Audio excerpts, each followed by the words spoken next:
안녕하셨습니까? 이제 오늘부터 우리는 이제 두 주에 걸쳐서 베델성서 신약편 제5과 선생이신 예수에 대해서 공부를 하려고 합니다.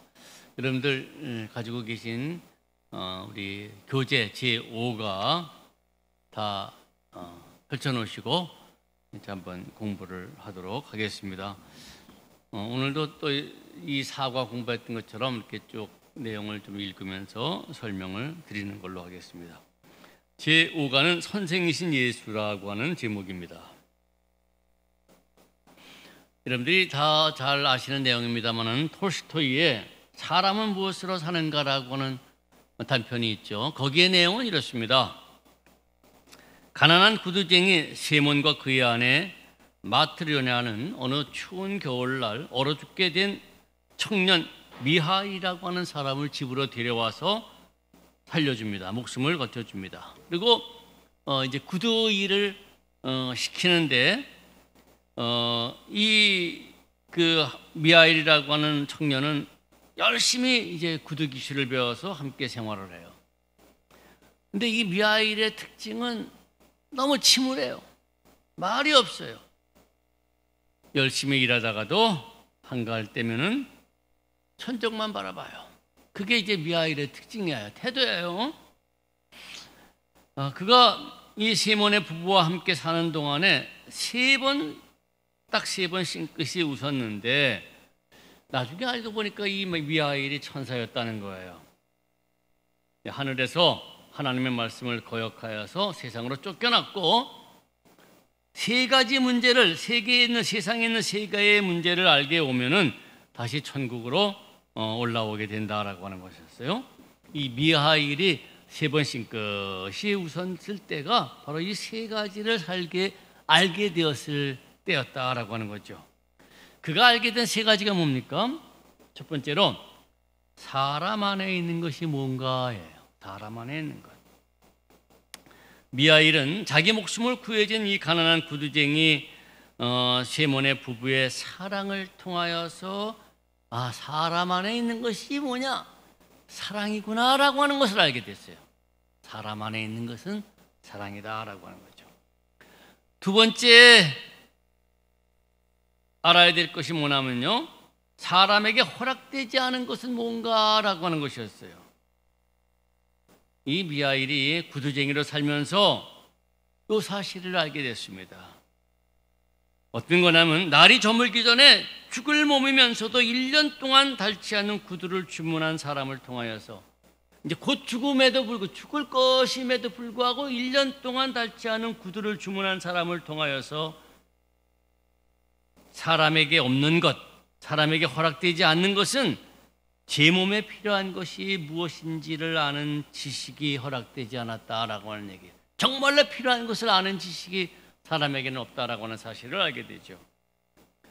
세 번째로 사람은 무엇으로 사는가라고 하는 거였어요.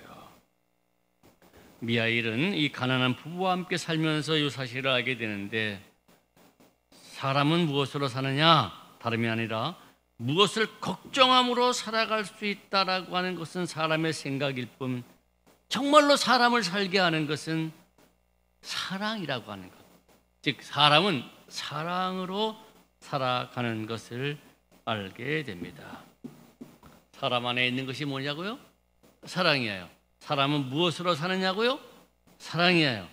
사람에게 허락되지 않은 것이 뭐냐고요? 정말로 꼭 필요한 것이 무엇인지 아는 지식이 사람에게는 허락되지 않았어요. 이런 간단한 내용이 톨스토이의 사람은 무엇으로 사는가라고 하는 글의 내용이죠. 여러분, 하나님의 형상으로 창조된 우리는 무엇을 알아야 할까요? 정말로 뭘 알아야 할까요?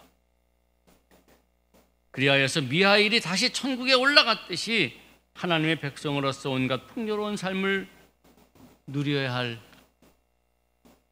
뭘 알고 그런 삶을 누려야 할까요? 이제 오늘 선생이신 예수님을 통하여서 한번 알아보려고 합니다. 자, 우리 교재 33면 선생이신 예수 제5가 같이 보시겠습니다. 제목 선생이신 예수라고 하는 여기서 선생은요, 당시에 유대 랍비들이 굉장히 많았었어요. 그런 유대 랍비로서의 선생이 아니에요. 즉 우리 인간이 궁극적으로 알아야 할 진리를 가르쳐 주시는 참 선생으로서의 예수님에 대한 공부입니다. 자, 이제 또 쭉 내용을 읽고 나가겠습니다. 33면입니다. 우리는 생각하는 피조물이다. 우리는 어두운 밤에 하늘을 쳐다보며 반짝이는 별 저편에 무엇이 있는지 궁금해한다. 우리의 마음은 신비 앞에 가만히 있을 수 없으며 나방이 불에 이끌리는 것처럼 알지 못하는 일에 끌린다. 알고 싶어하는 마음이 여전히 남아있는 한 우리는 부단히 진리와 이해를 탐구하여 그 깊이와 높이를 탐색한다. 이런 무엇에 대하여 알고자 하는 이 탐구 때문에 인류가 발전해 왔으며 오늘날 현대 문명 속에 살고 있는 것이죠. 자, 인류는요, 우리는 많은 것들을 발견했어요. 그러나 우리가 발견한 모든 것을 합하고 모든 진리를 모아도 여전히 인류는요, 많은 비밀이 있는 미지의 세계에 직면하게 된다. 여기에 이사야 40장 12절부터 14절이 내용이 나오는데요. 여러분들 이사야 40장은 소위 제2 이사야라고 불리는 이사야 40장부터 55장까지를 기록한 제2 이사야라고 하는 분의 글이죠. 이 이사야 40장은 바벨론 포로를 생활하는 이스라엘을 하나님이 해방시키실 것이라고 하는 사실을 희망차게 외치면서 그 해방의 하나님, 그 여호와가 어떤 분이신지를 밝히는 내용이에요. 특별히 이 12절부터 14절까지는 여호와 하나님은 이 세상을 창조한 유일한 분이시다라고 하는 메시지죠. 잠깐 읽겠습니다. 누가 손바닥으로 바닷물을 헤아렸으며 뼘으로 하늘을 쟀으며 땅의 티끌을 되에 담아 보았으며 접시 저울로 산들을 막대 저울로 언덕들을 달아보았으랴. 누가 여호와의 영을 지도하였으며 그의 모사가 되어 그를 가르쳤으랴. 그가 누구와 더불어 의논하셨으며 누가 그를 교훈하였으며 그에게 정의의 길로 가르쳤으며 지식을 가르쳤으며 통달의 도를 보여주었느냐. 이 창조는 하나님의 유일하신 창조라고 하는 얘기예요. 그래서 이제 우리가 구약 공부할 때 창조하다라고 하는 말, 특별히 하나님이 창조했다라고 할 때 바라라고 하는 단어가 사용됐다, 그런 얘기를 썼습니다. 무에서 유의 창조, 유일하신 여호와 하나님의 창조, 요 바라라고 하는 단어로 사용됐다라고 하는 거 아마 기억하실 것 같아요. 계속 읽겠습니다. 비록 우리가 세계에서 질서와 무질서를 분별하고 법을 지키고 무수한 원인과 결과를 헤아리며 행동과 상호작용을 규정하고 탐구하고 조사하고 분석하고 발견할 수 있다고 할지라도 세계를 만드신 창조주의 본성과 목적과 뜻을 발견하는 일에서는 우리 자신의 능력으로서는 거의 아무것도 할 수가 없다. 이 엄청난 현대 문명을 탐구해낸 우리 인간일지라도 이 세계를 창조한 하나님의 본성과 목적과 뜻을 발견하는 일에는요, 우리는 아무것도 할 수가 없어요. 왜냐하면은 우리는 피조물이기 때문이에요. 우리는 만들어진 존재이기 때문에 창조주 하나님의 뜻, 본성, 목적 알 길이 없어요. 어찌해야 되겠는가 얘기죠. 읽겠습니다. 하나님 자신이 우리에게 이러한 지식을 알려주시지 않으면 우리는 그것을 알 길이 없어요. 성경의 놀라운 주장에 의하면 하나님께서 바로 그렇게 하신 것이다는 얘기죠. 감춰진 것을 드러내게 해주셨다. 계시, 그런 얘기죠. 어떻게? 누구를 통하여서?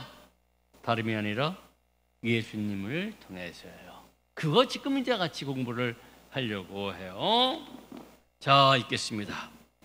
그리스도께서 숨은 것을 드러내시고 알지 못하는 것을 알게 하신다. 계시하다, 아포칼립시스, 감춰진 것을 드러냈다, 그 얘기죠. 계시했다라고 하는 얘기예요.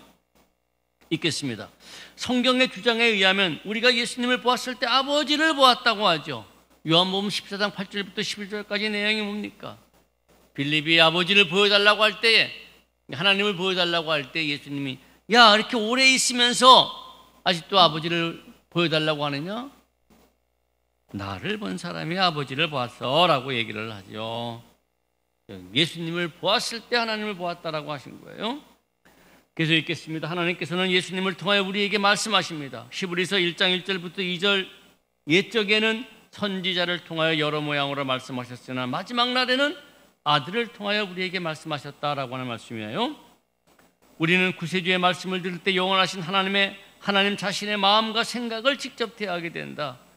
요한복음 12장 49절부터 50절 한 절만은 이런 얘기입니다. 예수님께서 하신 말씀이에요. 내가 내 자유로 말한 것이 아니요 나를 보내신 아버지께서 내게 말할 것과 이를 것을 친히 명령하셨다.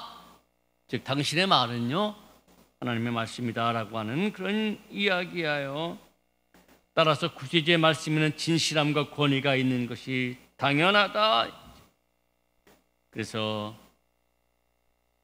누가복음 19장에 보면 성전에서 가르치실 때에 서기관과 백성의 지도자들이 죽이려고 하지만은 백성들은 귀를 기울여요. 왜? 권위 있는 말씀이기 때문에 라고 하는 그런 이야기죠. 자, 다음 장 34절 34페이지 보시겠습니다. 이 거룩하신 선생은 즉 예수님이야요 사는 것과 죽는 것에 관한 모든 중요한 문제에 대하여 하늘의 빛을 비추신다. 그리고 이것은 바로 성서의 기록입니다. 성서는 과학의 진리를 나타내는 책이 아니라 종교적인 진리를 나타내는 책이요 우리 사는 것 죽는 그 모든 중요한 문제에 대하여 나타내 주는 거죠. 자, 그러면 예수님은 무엇을 가르쳐 줬는가? 첫 번째로 창조주 아버지는 하늘과 땅의 통치자시다라고 하는 것을 가르쳐 줘요. 읽겠습니다. 하나님께서는 두 왕국 곧 하늘과 땅의 통치권을 주장하신다. 인간은 두 왕국에서 모두 하나님의 지배를 받고 살아야 한다. 주님께서 우리에게 가르쳐 주신 기도가 이것을 확인해 준다. 주기도문에 나오는 말씀이죠. 하늘에 계신 우리 아버지요 이름이 거룩히 여김을 받으시오며 나라의 임합시며 뜻이 하늘에서 이루어진 것처럼 땅에서도 이루어지이다. 여러분 두 왕국은 뭡니까? 우리는 하나님의 백성으로서 하나님의 나라 신민이에요.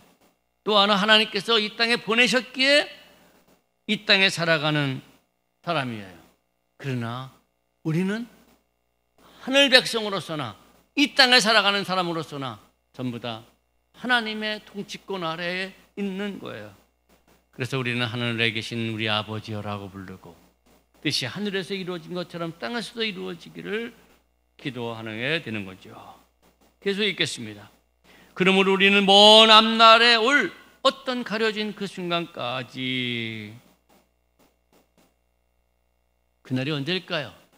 우리 이 세상을 하직하고 하나님을 만날 때예요. 하나님께 복종하기를 주저하거나 지체해서는 안 되죠. 우리는 지금 이 역사적인 순간에 그리고 이 포도원에서 그를 섬기라고 부름을 받았어요. 이 포도원이 뭡니까? 우리의 삶의 현장입니다. 요한복음 15장 8절부터 10절에는 이런 말씀이 나오죠. 아버지께서 나를 사랑한 것 같이 나도 너희를 사랑하였으니 나의 사랑 안에 거하라. 내가 제 아버지의 계명을 지켜 그의 사랑 안에 거하는 것 같이 너희도 내 계명을 지키면 내 사랑 안에 거하리라. 네, 우리는 이 세상에서 이 삶의 현장에서 우리는 하나님의 말씀을 지키는 그러므로 섬기는 자로서 부름을 받은 거예요. 마태복음 7장 21절부터 23절은 주여 주여 하지 말고 아버지의 뜻대로 행하라라고 하는 말씀이 나옵니다. 그래서 읽겠습니다. 우리가 살고 있는 땅은 그의 땅이며 우리가 사용하고 있는 것은 그의 좋은 선물이다. 우리가 마시고 있는 공기는 그의 것이며 우리가 즐기고 있는 햇빛도 그의 것이다. 이것이 아버지의 세계예요. 여러분 이거 굉장히 중요한 겁니다. 이 땅의 모든 것, 이 모든 것들이 하나님의 것이라고 하는 이 사실을 아는 것. 그렇다고 한다면은 그 하나님의 뜻대로 바로 살아야 되는 것이죠. 자, 계속 읽겠습니다. 우리는 그가 통치하는 왕국 한 영역에서 다른 영역으로 가는 동안 걸음걸음마다 왕의 깃발을 메고 가도록 부름을 받았다. 지금도 우리는 천국의 지휘관으로부터 진군 명령을 받고 있으며 영원한 왕국에서 겨우 한 발짝 떨어져 이슬을 따라야 합니다. 하나님을 만날 때까지, 하나님의 나라 그 구체적인 품에 안길 때까지 우리는 여기서 열심히 그분의 통치권을 인정하면서 그분의 명령에 따라 살아가야 하는 거예요. 그렇지 않으면 살 길이 없어요. 하나님의 나라, 지금 이 땅, 이 나라, 이 왕국에서 제대로 살지 못하면은 하늘 왕국에 들어갈 수가 없는 거예요. 자, 두 번째 예수님이 가르쳐 주신 겁니다. 예수님은 하나님의 뜻과 목적을 나타내 줬어요. 누구에게? 인류에게, 우리 인간에게. 자, 인간을 향한 인류에게 뜻과 목적을 나타내 보여주시죠. 읽겠습니다. 예수님께서 하나님의 뜻과 목적을 계시하신 일에 관하여 무수한 설교가 있었으며 무수한 책이 쓰여졌죠. 그러나 이 모든 것은 어떤 의미에서 다음과 같은 짧은 글로 요약될 수가 있어요. 이거는 사실 신약성서의 대휴재라고 할 수가 있어요. 요약본이라고 얘기할 수가 있어요. 읽겠습니다. 하나님의 길 잃은 자녀들이 그의 품으로 돌아와서 회개 메타노이아, 그와 함께 영원하게 살게 하는 것, 즉 영생을 얻는 것, 이게 바로 인류를 향하신 하나님의 뜻과 목적이지요. 이것은 과거에도 지금도 그러하고 앞으로도 그러할 것이다. 다른 말로 얘기를 하면요, 하나님과의 관계 회복이 하여, 다른 말로 얘기를 하면은 본래의 인간 회복이 하여, 인간성 회복이 하여, Humanization of the humanity, 참 인간 되는 것. 이거 뭐예요? 이게 바로 하나님 인간을 향하신 하나님의 뜻과 목적이에요. 이것은 선생이신 예수님의 메시지에 일관되게 나타나는 주제죠. 요한복음 6장 40절 무슨 말씀입니까? 내 아버지의 뜻은 아들을 보고 믿는 자마다 영생을 얻는 것이다 라고 하는 얘기죠. 누가복음 12장 32절, 적은 무리여 무서워 말라, 너희 아버지께서 그 나라를 너희에게 주시기를 기뻐하신다 라고 하는 말이에요. 그리고 이것이 그리스도께서 오신 이유였어요. 요한복음 3장 16절, 하나님이 세상을 이처럼 사랑하사 독생자를 주셨으니 영생을 얻게 하기 위함이었죠. 예수님은 이 일을 위하여 자신을 바치셨어요. 요한복음 17장 1절부터 26절 예수님의 마지막 기도 뭡니까? 특별히 4절에 보면요, 아버지께서 내게 하라고 주신 일을 내가 다 이루어 아버지를 이 세상에서 영광롭게 하였나이다 라고 하는 얘기죠. 십자가의 죽음은 바로 이 일을 위하여 자신을 바친 내용이죠. 그리고 이 일 때문에 죽으신 겁니다. 요한복음 19장 30절, 다 이루었다. 예수님이 하신 일은 하나님의 뜻과 목적을 이루는 일이었어요. 자, 예수님이 가르쳐준 세 번째는요, 예수님은 하나님의 본성을 나타내 보여주셨어요. 예수님, 하나님이 어떤 분이신지에 대한 겁니다. 우리 구약 성경에서는요, 하나님이 당신이 스스로 당신의 나는 이런 사람, 이런 분이야, 이런 존재라고 하는 사실을 밝히시는 내용이 있죠. 그거 먼저 한번 좀 보고 갈까요? 대표적인 하나님의 자기소개, 우리 출애굽기 34장 제가 읽어볼게요. 출애굽기 34장 1절부터 나오는 얘기인데, 모세가 두 번째 돌판을 만들고 하나님 앞에 섰을 때에 하나님께서 하신 말씀이에요. 자, 우리 34장 출애굽기 34장 5절 6절 읽겠습니다. 여호와께서 구름 가운데서 강림하사 그와 함께 거기 서서 여호와의 이름을 선포하실 때 여호와께서 그의 앞으로 지나시며 선포하시되 여호와라 여호와라, 자비롭고 은혜롭고 노하기를 더디하고 인자와 진실이 많은 하나님이라. 이 하나님의 자기 계시에 대한 이야기입니다. 자, 이거는 이제 구약에서 하나님이 자기를 소개한 내용이죠. 자, 이제 우리 예수님은 또 어떻게 하셨는지 같이 보시겠습니다. 읽겠습니다. 34페이지 하단이에요. 신학자는 하나님의 본성을 이렇게 기술할지 모른다.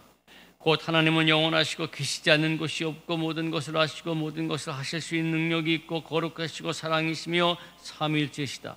이것은 하나님께서 공간과 시간을 초월하심을 뜻한다. 하나님은 어디에나 동시에 계시고 모든 것을 아시고 모든 능력을 갖고 계신다. 그의 지혜는 무진장하다. 그는 완전히 순결하시고 완전히 의로우시고 바르시고 신실하고 참되시고 불변하시고 자비로우시며 인자하시고 오래 참으신다. 그는 아버지와 아들과 성령이시다. 이제 신학자들이 이렇게 이야기할 수가 있는 것이다 라는 얘기죠. 그러나 예수님은 달리 말씀하셨어요. 자, 한번 보실까요? 첫 번째, 그는 특별한 사건에 대하여 취하신 태도로서 하나님의 본성을 나타내 줬어요. 어떤 겁니까? 나병 환자를 보고 그를 불쌍히 여기셨죠. 목자 없는 양과 같은 사람을 보고 그들을 불쌍히 여기셨죠. 여기 불쌍히 여기다 스플랑크니조마이라고 하는 말이 나와요. 스플랑크니조마이라고 하는 말은 창자가 끊어지는 것 같은 고통을 함께 나누는 거예요. 영어의 컴패션, 고통을 함께 나누는 거예요. 긍휼이라고 하는 말로 번역될 수 있는 좋은 말씀이죠. 구약에서 긍휼이라고 하는 이 나홈이라고 하는 것, 여성의 자궁이라고 하는 네헴에서부터 나왔다는 말씀 또 드렸죠. 자기 배 아파서 낳은 자식을 그냥 내버려 두지 않는 모성적인 사랑, 이게 긍휼이라고 하는 것인데, 이 신약에서 불쌍히 여기다 긍휼이 스플랑카니조마이라고 하는 말은 고통을 함께 나는 거예요. 가만히 보고 있을 수가 없어요. 그게 예수님이 나타낸 행동을 통하여, 태도를 통하여 보여주신 하나님의 본성이에요. 그래서 읽겠습니다. 사람들이 줄일 때 그를 먹이셨죠. 죄짐을 진 사람을 보고 그를 용서해 주셨죠. 완고한 자와 위선자와 좋은 것을 함부로 남용하는 자를 만날 때는 그를 분노와 의변을 가지셨죠. 그래서 성전을 정화하실 때 막 쫓아내버리시는 거예요. 이렇게 태도로서, 어떤 사건에 대한 태도로서 하나님의 본성을 드러내요. 그러나 두 번째, 예수님은 태도와 행동으로 가르치지 않고 보다 행동으로만이라고 하는 말을 넣으면 좋을 것 같아요. 행동으로만 가르치지 않고 말과 예화와 경고와 역설과 비유로도 가르치셨어요. 그의 입에서 나오는 첫마디, 누가복음 2장 49절 무슨 말씀입니까? 예수님이 12살 되었을 때에 소위 바미츠바, 율법의 아들이 되게 성전에 같이 올라갔다가 부모만 놔두고 혼자 남죠. 부모가 다시 쫓아가서 3일 만에 만났을 때에 아이고 내가 내 아버지 집에 있어야 될 줄 왜 몰랐냐라고. 이 첫마디인데 바로 하나님을 아버지라고 불러요. 또 마지막 말 누가복음 23장 46절 십자가상에서 하신 말씀이죠. 아버지여 내 영혼을 아버지 손에 부탁하나이다. 그 말씀이죠. 그는 하나님을 아버지라고 말씀하셨죠. 이 아버지라고 말씀하시면서 하늘아버지는 가족들 하나하나를 모두 사랑하신다라고 하는 사실을 나타내 보여요. 마태복음 18장 12절부터 24절은 71마리의 양을 찾는 내용이죠. 또 하늘아버지는 그의 자녀들의 요구를 생각하시며 그러한 요구를 보살펴 주심대로 나타내 보여요. 마태복음 6장 31절부터 33절 뭡니까? 무엇을 마실까, 무엇을 먹을까, 무엇을 마실까, 무엇을 걱정하지 마라. 하늘아버지께 너희의 모든 것이 있어야 될 줄 아셔. 또 누가복음 11장 9절부터 13절 뭡니까? 구하면 찾을 것이요, 구하면 주실 것이고 찾으면 찾을 것이고 두드리면 열릴 것이라고. 야, 아들이 생선을 달라 할 텐데 뱀을 줄 자가 누가 있느냐라고. 알을 달라 할 때 전갈을 줄 자가 누가 있냐고. 하나님은 좋은 것을 주시는 분이다라고 하는 말씀으로 아버지가 어떠한 분이신지를 나타내 보여요. 계속 읽겠습니다. 아무것도 하나님의 능력 밖이나 그의 지식 밖에 있는 것이 없으면 모든 인생은 하나님 앞에 값어치가 있다라고 하는 사실도 이야기를 해 주시죠. 자, 네 번째입니다. 예수님은 인간의 본성과 목적을 나타내 보여주세요. 하나님이 누구냐라고 하는, 어떤 분이냐라고 하는 것만 가르쳐 주는 것이 아니라 이제는 인간, 우리 인간, 하나님의 본성만 나타내 보여줄 뿐만 아니라 예수님은 여러분과 나, 우리 인간의 본성과 삶의 목적까지 나타내 보여주세요. 왜냐하면 예수님은 참 신이자 참 인간이기 때문이죠. 자, 여기 우리 이 35면 마지막까지만 하시겠습니다. 읽겠습니다. 한 잔잔하고도 작은 음성이 있어 내게 별보다 높은 복된 장래를 말해주고 나의 영혼을 흥분케 한다. 그 부드러운 말과 노래에 자극되어 나는 홀로 있을 때 탄생과 죽음 사이의 인생의 깊은 의미를 생각한다. 그래, 우리 모든 인간은요, 실존적인 고민이에요. 내 음성, 얘 영혼의 음성이 들리죠. 다름이 아니라 도대체 나는 누구인가라고 하는 이 실존적인 질문을 하게 되죠. 읽겠습니다. 나의 육체와 인생은 이 세상의 목적을 가지고 있는가? 나는 누구인가? 그리고 나는 무엇이 되어야 하는가? 이게 모든 인간의 실존적인 질문. 배운 사람이나 못 배운 사람이나 부유한 사람이나 가난한 사람이나 적어도 사람이라면 이런 질문을, 우리 영혼의 소리를 듣게 되는 거죠. 자, 이거에 대한 질문에 대한 해답은 뭐냐? 인간 예수를 보고 생각하라 얘기해요. 인간 예수, 참 사람 예수를 보고 생각하라라고 하는 이야기입니다. 그거 읽고 마치겠습니다. 여기에 인간성의 최고점에 이른 살과 피를 가진 인간이 있다. 그는 시간과 공간 속에 머물고 하나님께서 의도하신 대로의 인간을 보여준 역사에 실존했던 인물이다. 그는 아우구스투스와 디베료가 로마를 통치하던 당시 팔레스틴 땅을 거닐었고 아버지에게 순종하는 아들로서 하나님으로부터 가능한 모든 축복을 받은 지상의 인간이었다. 우리 신약 삼가가 뭐였죠? 사람이신 예수였어요. 즉 참 사람이신 예수님을 통하여 우리는 이제 다음 주에 공부합니다. 우리가 누구인지, 어떻게 살아야 복된 삶을 살게 되는지를 알게 된다. 인간 예수를 보고 내가 누구인지, 무엇이 되어야 하는지를 생각해 보라라고 하는 말씀입니다. 오늘 여기까지 하고 나머지 부분은 다음 주에 하도록 하겠습니다. 다음 주에 뵙겠습니다. 감사합니다.